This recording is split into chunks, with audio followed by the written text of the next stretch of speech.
Hello बच्चों, आज हम आए हैं लेक्चर नंबर 2 में। और लेक्चर नंबर 1 में क्रैश कोर्स के हमने पढ़ा था रिसीप्ट एंड पेमेंट अकाउंट, है ना। जिस बच्चे ने रिसीप्ट एंड पेमेंट अकाउंट की वीडियो नहीं देखी है वो लेक्चर नंबर 1 को सर्च करे और सर्च करके नीचे डिस्क्रिप्शन में लिंक है, आप वहां जाकर देख सकते हैं। आज हम शुरू करने वाले हैं income and expenditure account. Income and expenditure account is a very most important account in NPO, बहुत इंपॉर्टेंट है। कुछ बच्चों की सबसे ज्यादा problem income and expenditure accounts के अंदर ही आती है, बाकी कहीं भी प्रॉब्लम नहीं आती। देखो प्रॉब्लम क्यों आती है, मैं आपको एक कहानी सुनाता हूं, बहुत ध्यान से सुनना। जब फॉर एग्जाम्पल ये एक सोसाइटी है, बहुत ध्यान से सुनना, क्लियर हो जाएगा एक एक थॉट। ये एक सोसाइटी है ना। और इस सोसाइटी के अंदर ये एक फ्लैट है और ये एक फ्लैट है और बाकी ये सारा का सारा, या मान लो ये पार्क है। इस सोसाइटी के अंदर ये पार्क है, ये एक फ्लैट है और ये भी एक फ्लैट है। कुछ लोग इस वाले फ्लैट में रहते हैं और कुछ लोग इस वाले फ्लैट में रहते हैं। बहुत ध्यान से मेरी बातों को सुनना और समझना, मैं क्लियर करूंगा एक एक चीज को। कुछ लोग इस वाले फ्लैट में रहते हैं और कुछ लोग इस वाले फ्लैट में रहते हैं। मैंने इस वाले फ्लैट का नाम दिया इनकम एंड एक्सपेंडिचर अकाउंट। इस फ्लैट का क्या नाम दिया मैंने? Income and expenditure account. और इस फ्लैट का नाम दिया मैंने बैलेंस शीट। इस फ्लैट का क्या नाम दिया मैंने? बैलेंस शीट नाम दिया। इस फ्लैट का नाम दिया इनकम एंड एक्सपेंडिचर अकाउंट और इस फ्लैट का नाम दिया मैंने बैलेंस शीट। अब यह है पार्क। इस पार्क का नाम दिया मैंने रिसीप्ट एंड पेमेंट अकाउंट। बहुत ध्यान से समझना, रिसीप्ट एंड पेमेंट अकाउंट। अब कुछ लोग जो इनकम एंड एक्सपेंडिचर अकाउंट वाले फ्लैट में रहते थे और कुछ लोग जो बैलेंस शीट वाले फ्लैट में रहते थे, ये सारे लोग मिलकर एक साथ पार्क में बैठे हैं। अब पार्क का मतलब है रिसीप्ट एंड पेमेंट अकाउंट। मतलब क्वेश्चन के अंदर जो भी गिवन है, वो सारे का सारा पार्क है, वो सारे के सारा पार्क है। उसके अंदर इनकम एंड एक्सपेंडिचर अकाउंट के भी आदमी बैठे हुए हैं, उसके अंदर बैलेंस शीट के भी आदमी बैठे हुए हैं। अब मुझे करना क्या है? बहुत ध्यान से सुनना। अब मुझे उस पार्क में से उन लोगों को अपने अपने घर पर भेजना है। मतलब जो बैलेंस शीट के आदमी है वो बैलेंस शीट वाले घर में चले जाओ, जो इनकम एंड एक्सपेंडिचर वाले आदमी है वो इनकम एंड एक्सपेंडिचर वाले घर में चले जाओ। This is a clear. Main चीज ये है, अब समझना ध्यान से मेरी बात। रिसीप्ट एंड पेमेंट अकाउंट जो मैंने पढ़ा, इसके अंदर रिवेन्यू नेचर के भी खर्चे थे और इसके अंदर कैपिटल नेचर के भी खर्चे थे। किसके अंदर? पार्क के अंदर। पार्क का अंदर मतलब रिसीप्ट एंड पेमेंट अकाउंट के अंदर। तो रिसीप्ट एंड पेमेंट अकाउंट के अंदर रिवेन्यू नेचर के भी खर्चे थे और कैपिटल नेचर के भी खर्चे थे। अब मुझे क्या करना है? बहुत ध्यान से समझना, बहुत ध्यान से सुनना। अब मुझे ये रिवेन्यू नेचर के खर्चे जितने भी होंगे, चाहे एक्सपेंसेस हो, चाहे रिवेन्यू नेचर की इनकम हो, चाहे कैपिटल नेचर के एक्सपेंसेस हो, चाहे कैपिटल नेचर की इनकम हो, तो रिवेन्यू नेचर के जितने भी रिसीप्ट एंड पेमेंट अकाउंट में एक्सपेंसेस और इनकम होंगी, बहुत ध्यान से सुनना, रिवेन्यू नेचर के जितने भी एक्सपेंसेस और income receipt and payment account के अंदर है, वो मुझे भेजनी है इनकम एंड एक्सपेंडिचर अकाउंट में। कहां भेजनी है? इनकम एंड एक्सपेंडिचर अकाउंट में। और कैपिटल नेचर के जितने भी एक्सपेंसेस या इनकम होंगी वो मुझे भेजनी है बैलेंस शीट में। समझ में आया? रिसीप्ट एंड पेमेंट अकाउंट एक बहुत बड़ा अकाउंट है, ये बहुत बड़े दिल का है। ये कह रहा है कि भाई रिवेन्यू नेचर का ले आओ, भाई कैपिटल नेचर का ले आओ, but revenue nature, capital nature receipt and payment account में तो है, पार्क में तो है। अब मुझे उस पार्क को खाली करना है। अब मुझे इनकम एंड एक्सपेंडिचर वालों को इनकम एंड एक्सपेंडिचर में भेजना है और बेटा बैलेंस शीट वालों को बैलेंस शीट में भेजना है। यह क्लियर सी बात है।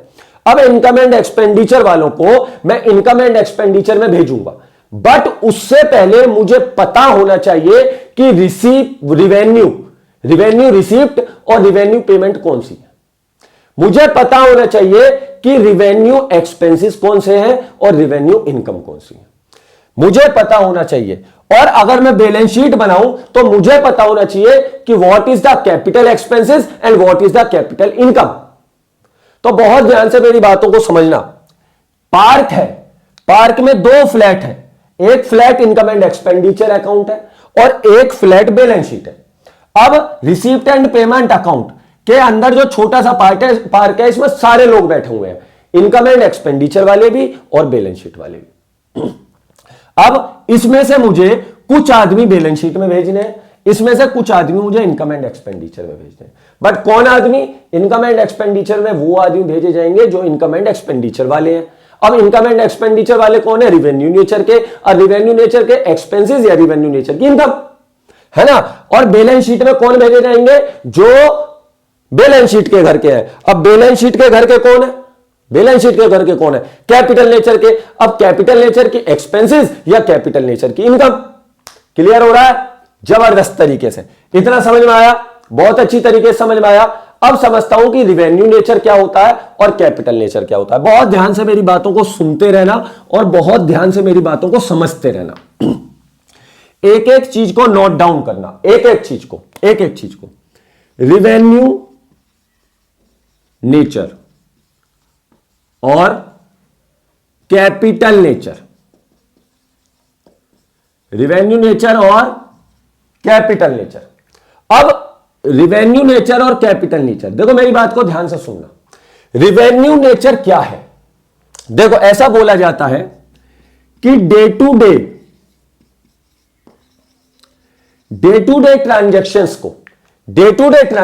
को रिवेन्यू नेचर की ट्रांजैक्शंस बोलते हैं, है ना। और साल में कभी एक बार होने वाली ट्रांजैक्शंस को कैपिटल नेचर की ट्रांजैक्शंस बोलते हैं। डे टू डे होने वाली ट्रांजैक्शंस को रिवेन्यू नेचर की बोलते हैं और साल में एक बार होने वाली ट्रांजैक्शन को कैपिटल नेचर की बोलते हैं। अब मेरी बात को ध्यान से समझना। जैसे मैंने रेंट दिया, तो मैंने इस महीने रेंट दिया, फिर नेक्स्ट मंथ फिर रेंट दिया, फिर नेक्स्ट मंथ फिर रेंट दिया, फिर उसके नेक्स्ट मंथ फिर रेंट दिया, फिर उसके नेक्स्ट मंथ फिर रेंट दिया। It is called revenue nature के एक्सपेंसेस। मुझे ट्यूशन की फीस मिली, इस मंथ फीस मिली, नेक्स्ट मंथ फिर मिलेगी, उससे नेक्स्ट मंथ फिर मिलेगी, उससे नेक्स्ट मंथ फिर मिलेगी। It is called revenue nature की इनकम। अब किसी ने, फॉर एग्जाम्पल मेरे पास ये मार्कर है, ये मार्कर 10 रुपए का है या 30 रुपए का है, 30 रुपीज का है। ये मार्कर मैंने अब खरीदा, इंक खत्म हुई, दूसरा खरीद लाया, फिर इंक खत्म हुई, फिर दूसरा खरीद लाया, फिर इंक खत्म हुई, एक और खरीद लाया। ये क्या हुआ? रिवेन्यू नेचर का एक्सपेंसेस। अब मैंने एक बिल्डिंग खरीदी और वो बिल्डिंग 10 करोड़ की है। वो बिल्डिंग कितने रुपए की है? 10 करोड़ की। अब मैंने 10 करोड़ की बिल्डिंग खरीदी, साल में एक बार खरीदी, क्या है? कैपिटल नेचर की। तो नेचर देखने से पता लगेगा, नेचर देखने से पता लगेगा। रेंट है, सैलरी है, जो चीजें आप डे टू डे रूटीन में कर रहे हो, वो सब क्या है? रिक्वायरिंग कहते हैं इनको। रिक्वायरिंग हो गए, रूटीन वाइज हो गए, कंटिन्यूअस बेसिस पे कर रहे हो, वो सब होंगे मेरे रिवेन्यू नेचर के, चाहे वो रिवेन्यू नेचर की एक्सपेंसेस हो, चाहे वो रिवेन्यू नेचर की इनकम हो। क्लियर?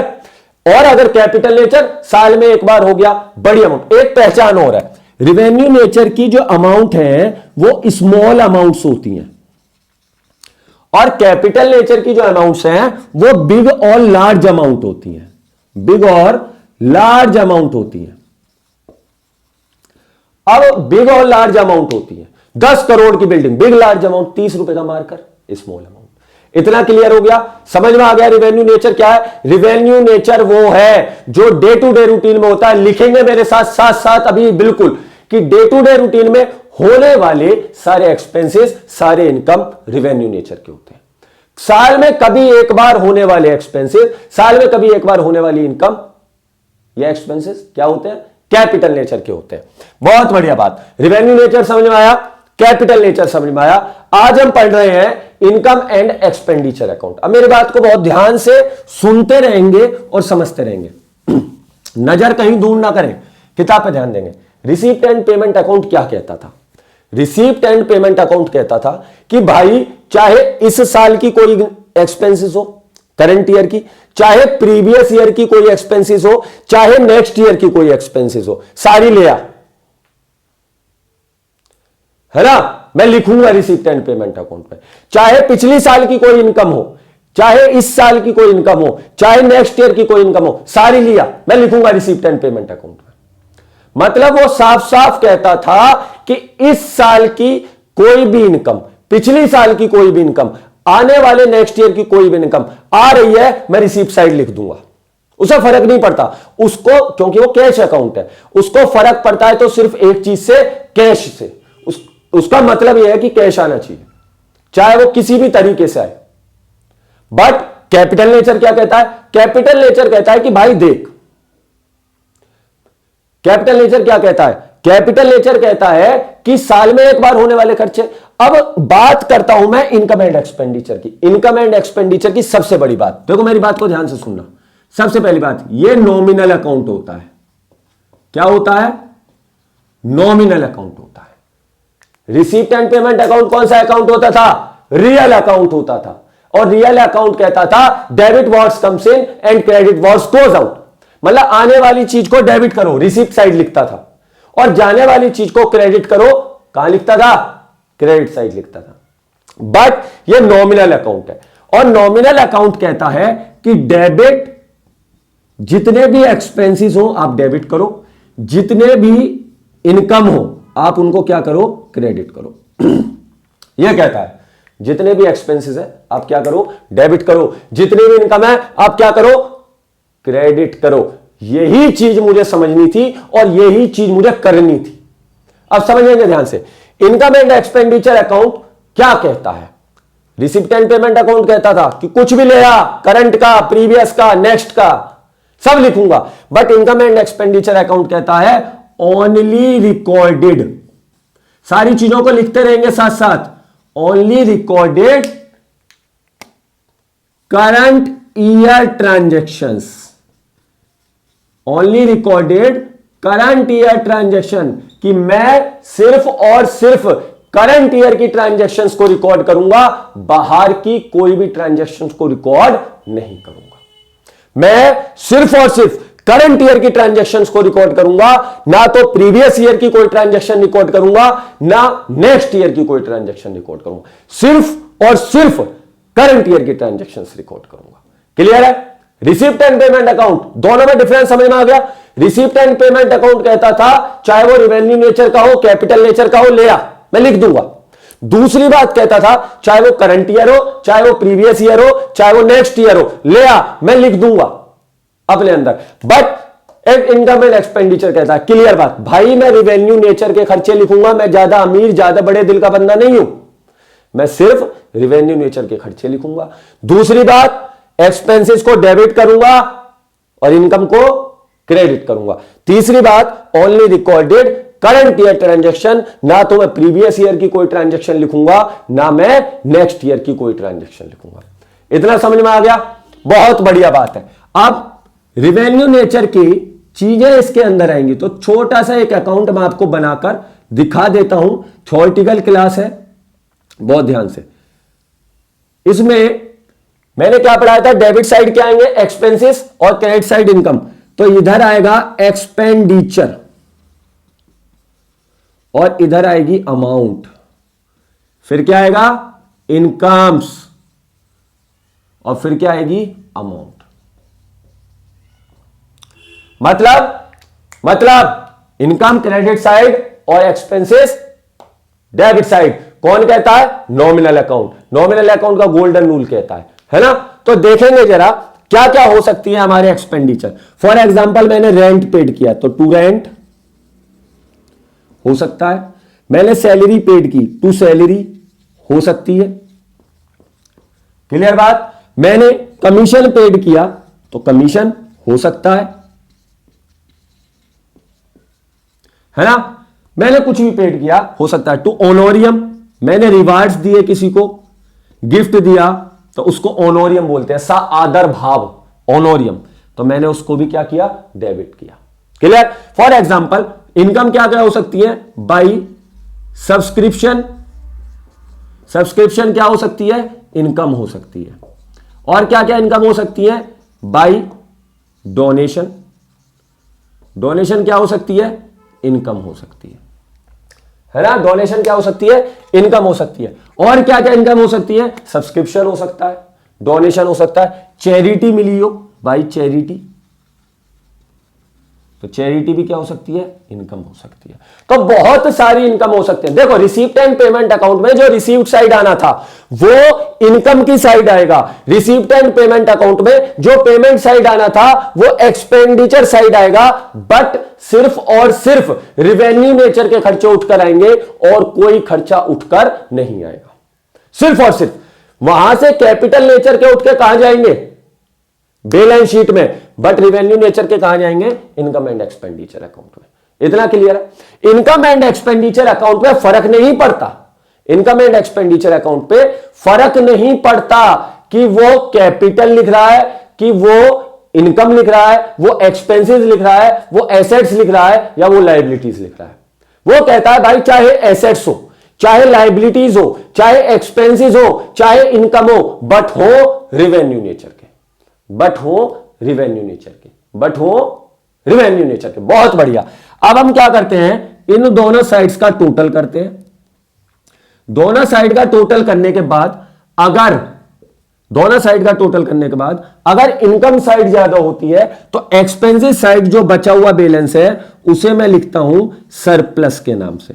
क्यों सरप्लस क्यों लिखता हूं, क्योंकि हमारी प्रॉफिट मेकिंग ऑर्गेनाइजेशन नहीं है, यहां पर सरप्लस कमता है, प्रॉफिट नहीं कमता। और अगर एक्सपेंडिचर साइड ज्यादा होंगे तो मैं यहां लिखूंगा बाई डेफिसिट के नाम से। किसके, डेफिसिट के नाम से। क्लियर है इतनी बात, इतनी बात बिल्कुल क्लियर है। एक एक पॉइंट को लिखते रहेंगे और समझते रहेंगे और आगे की मेरी बातों को समझेंगे और सुनेंगे बहुत ध्यान से। अब बात करते हैं सब्सक्रिप्शन की। वो सब्सक्रिप्शन के साथ भी आ सकता है, डोनेशन के साथ भी आ सकता है, चैरिटी के साथ भी। क्या कहता था income and expenditure account, income and expenditure account कहता था कि भाई मैं सिर्फ और सिर्फ करंट ईयर की ट्रांजैक्शंस लिखूंगा। किसकी, करंट ईयर की ट्रांजैक्शंस लिखूंगा, प्रीवियस ईयर की, नेक्स्ट ईयर की कोई ट्रांजैक्शन नहीं लिखूंगा। सिर्फ और सिर्फ कौन सी ट्रांजैक्शन लिखूंगा, करंट ईयर की ट्रांजैक्शन लिखूंगा। तो जरा एक छोटा सा खेल खेल के देखते हैं, एक छोटी सी चीज समझते हैं। देखो ध्यान से समझना मेरी बात। जैसे सब्सक्रिप्शन मेरे पास 1 लाख रुपए का है। जैसे मेरे पास सब्सक्रिप्शन 1 लाख रुपए का है ना। अब किसी ने मुझसे बोला कि भाई 1 लाख रुपए का सब्सक्रिप्शन है। मैंने कहा हां। अब क्वेश्चन के अंदर गिवन है कि outstanding subscription for previous year, outstanding subscription for previous year.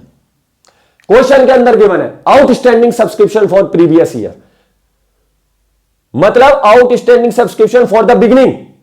मतलब क्या हुआ कि पिछले साल का कुछ आउटस्टैंडिंग पड़ा हुआ था जो मुझे इस साल मिला। अब मेरी बात बताओ, आउटस्टैंडिंग क्या होता है, क्या होता है आउटस्टैंडिंग? आउटस्टैंडिंग का मतलब नहीं मिला। आउटस्टैंडिंग का मतलब है कि पेमेंट नॉट रिसीव्ड, कि मैंने पैसा नहीं लिया बट सर्विस पेड कर दी, सर्विस दी है मगर मुझे पैसा नहीं मिला। अब एक बात बताओ, कहां आउटस्टैंडिंग फॉर प्रीवियस ईयर, कौन से ईयर का है, प्रीवियस ईयर का। पिछले साल का कुछ पैसा जो मुझे नहीं मिला था इस साल मिला। अब क्या हुआ, इनकम एंड एक्सपेंडिचर के पास जैसे ही वो आई आउटस्टैंडिंग फॉर प्रीवियस ईयर, तो इनकम एंड एक्सपेंडिचर ने पूछा भाई साहब कौन से ईयर के हो, उसने बोला प्रीवियस ईयर का। तो इनकम एंड एक्सपेंडिचर ने बोला भाई साहब आप अपने घर जाइए, हमको आपकी कोई भी जरूरत नहीं है। क्या बोला कि आप अपने घर जाइए। तो अगर आउटस्टैंडिंग फॉर प्रीवियस ईयर है तो मैं उसको क्या कर दूंगा, माइनस। और अगर लिखा हो आउटस्टैंडिंग फॉर करंट ईयर, अगर लिखा हो आउटस्टैंडिंग फॉर करंट ईयर, मतलब इस साल का कुछ पैसा जो नहीं मिला, मतलब अब क्या था आउटस्टैंडिंग फॉर करंट ईयर, मतलब मैंने इस पूरी साल में 1 लाख रुपए कमाए। अब जिसने एनपीओ को 1 लाख रुपए मिलने थे, अब जिस बंदे ने 1 लाख रुपए इस पूरे करंट ईयर के देने थे, उसने मेरे 10,000 रुपए रोक लिए। उसने बोला सर आप 90,000 ले जाइए और ये 10,000 रुपए आप अगले साल ले लेना या आगे ले लेना।